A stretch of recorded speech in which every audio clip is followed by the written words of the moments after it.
Assalamualaikum warahmatullahi wabarakatuh. Halo semua, kenalin aku Fania merupakan salah satu mahasiswa farmasi semester 6.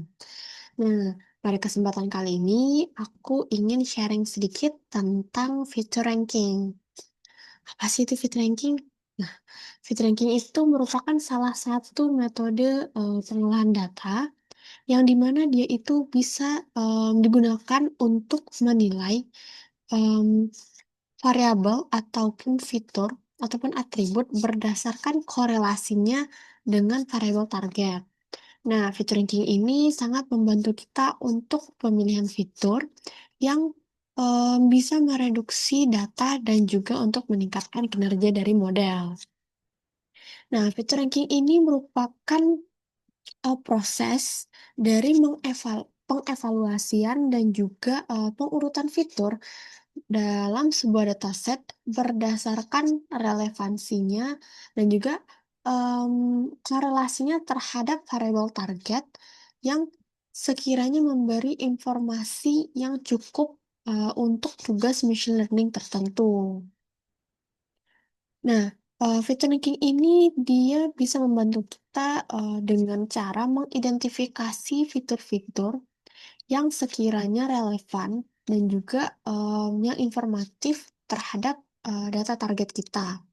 Nah, untuk fitur-fitur yang tidak relevan atau kurang relevan, itu biasanya akan direduksi oleh fitur ranking ini, sehingga jumlah fitur yang kita proses itu akan berkurang.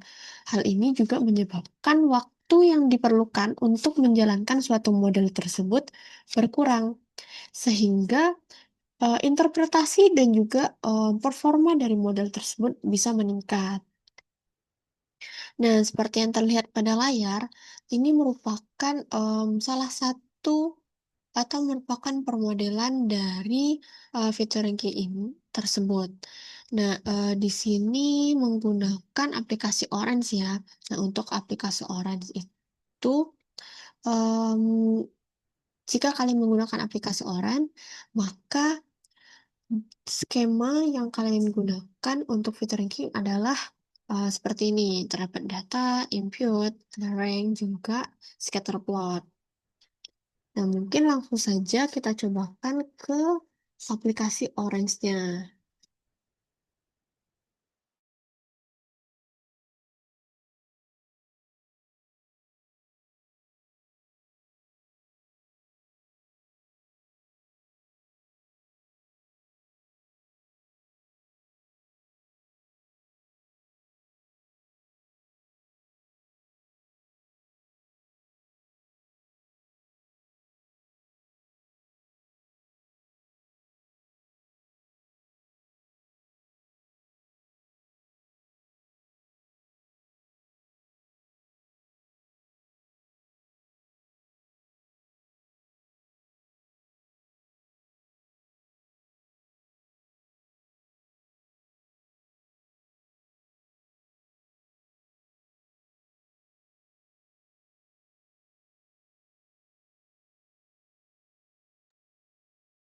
Nah, ini merupakan tampilan dari aplikasi Orange Machine Learning. Ini yang pertama, sebelum itu mungkin aku ingin lihatin dulu data yang akan kita olah gitu ya. Nah, ini merupakan data yang akan kita olah menggunakan metode feature ranking. Di sini terdapat data dari suhu tubuh, ada heart rate-nya gimana, ada tekanan darah, sistolik, diastolik, ada data dari kadar gula darah ketika puasa, 2 jam setelah makan, saturasi oksigen, diagnosis, dan juga ini ada terdapat suhu tubuhnya juga. Mungkin langsung saja. Yang pertama itu kita ambil dulu filenya, langsung di-drag saja ke sini. Dan selanjutnya, ini udah ya, feature simulasi kesehatan. Nah, sebelum teman-teman menginputkan file itu terlebih dahulu harus dipastikan untuk tiap-tiap fitur atau tiap-tiap variabel itu sesuai role-nya. Untuk yang variabel numerik itu fiturnya sebagai role-nya sebagai feature, sedangkan untuk kategorikal dia sebagai target, dan jika ada yang tipe variabelnya itu sebagai teks itu dia meta. Nah, sudah di-apply.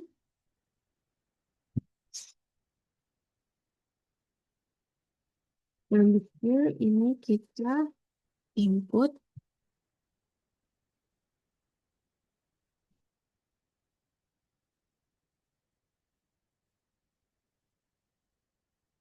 Selanjutnya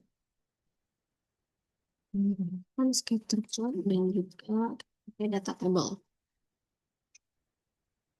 Nah, ini mungkin bisa disesuaikan biar lebih rapi.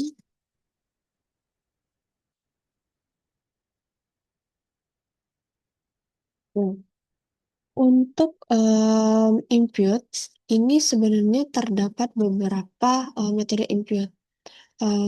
Jika teman-teman memiliki data yang hilang, nah, kita bisa memasukkan data yang hilangnya di sini. Untuk metode input itu ada beberapa jenis ya.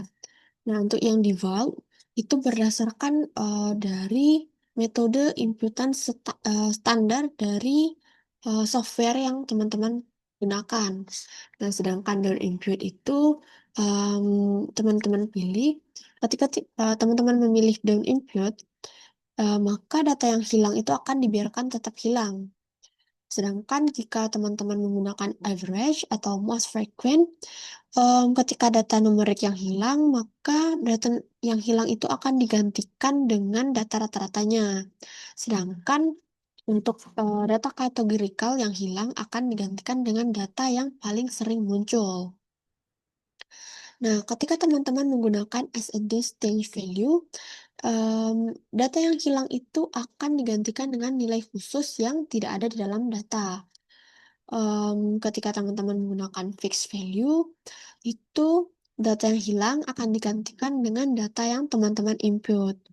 Sedangkan untuk model based imputer, teman-teman itu data dari data yang hilang dari data teman-teman atau dari file yang teman-teman masukkan itu akan digantikan dengan data prediktif. Nah, model based imputer itu banyak digunakan dan juga lebih akurat, namun dia lebih kompleks sehingga waktu komputasinya itu lebih lama karena dia menggunakan metode prediktif. Nah, sedangkan random value itu digunakan ketika data yang hilang itu digantikan dengan nilai random. Nah, sedangkan kalau teman-teman menggunakan remove instance, nah itu pada baris yang memiliki data hilang itu akan dihilangkan. Nah, ini memiliki risiko yang tinggi karena jika suatu baris dihilangkan, kemungkinan informasi yang teman-teman dapatkan itu akan berkurang karena ada data yang miss. Mungkin kita pakai saja langsung yang model based imputer. Nah, untuk perankingan dari fitur, nah ini sebenarnya terdapat beberapa cara. Nah, untuk information gain, dia itu mengukur seberapa banyak informasi yang akan kita peroleh jika kita menggunakan fitur tersebut. Nah, sedangkan untuk information ratio, itu merupakan modifikasi dari information gain tadi yang ketika dia mendapatkan bias. Nah, jadi kalau ada bias itu akan dikoreksi oleh information gain ratio ini. Sedangkan untuk Gini decrease itu dia mengidentifikasi atau mengukur impurity dari data yang teman-teman input. Nah, untuk ANOVA ini sering digunakan dan juga sepertinya sudah tidak asing lagi, merupakan analysis of variance. Nah, metode statistik ini dia menguji apakah terdapat perbedaan yang signifikan antar kelas target. Nah, sedangkan untuk yang ini atau Chi-square test, dia itu mengukur hubungan antar kategorikal dengan kelas target. Seberapa terhubung kategorikal tersebut terhadap kelas targetnya. Nah, sedangkan untuk relief, dia ini menghitung bobot fitur berdasarkan dari kemampuan fitur tersebut membedakan instance yang berdekatan dari kelas yang berbeda. Nah, yang terakhir itu ada fast correlation based filter. Nah, metode ini merupakan metode filter cepat untuk memilih fitur berdasarkan dari korelasi dan juga redundansi filternya. Nah, untuk yang fast correlation based filter ini dia cocok untuk dataset yang besar dan juga fiturnya yang banyak. Nah, untuk atribut ini kita pilih yang best rank itu ada dua. Ini yang Gini decrease dan juga Gini ratio. Nah, untuk pemilihan skor dan juga seperti yang tadi pemilihan metode input data yang hilang itu bisa disesuaikan dengan kebutuhan yang teman-teman. Ini udah. Nah, selanjutnya data yang tadi akan disajikan dalam bentuk scatter plot dan juga data table. Bisa kita lihat. Nah, di sini berdasarkan atas diagnosisnya, ada dua data yang paling berpengaruh atau yang paling memberikan informasi terhadap diagnosisnya, yaitu kadar gula darah 2 jam setelah makan dan juga kadar gula darah puasa. Dan seperti yang teman-teman lihat, di sini merupakan pasien yang terdiagnosis diabetes. Nah, di sini terlihat perbedaannya. Tuh. Jadi akan dikelompokkan berdasarkan dari nilai gula darahnya. Di sini sudah terlihat cukup jelas. Nah, sedangkan untuk yang data table-nya, bisa teman-teman lihat di sini diabetes, yang ini merupakan yang sehat, yang merah hipertensi, dan juga yang hijau ini infeksi. Nah, pada pasien yang terdiagnosis diabetes, ini nilai glukosanya itu emang tinggi dibandingkan yang lain. Nah, di sini bisa teman-teman lihat apa yang paling berpengaruh, apa yang paling memberikan informasi terhadap target. Dan di sini juga terlihat informasi kalau dari 155 data yang telah kita input itu tidak ada terdapat data yang hilang. Sedangkan untuk fiturnya itu ada dua, target dengan 4 value, ini ada terdapat satu meta attribute.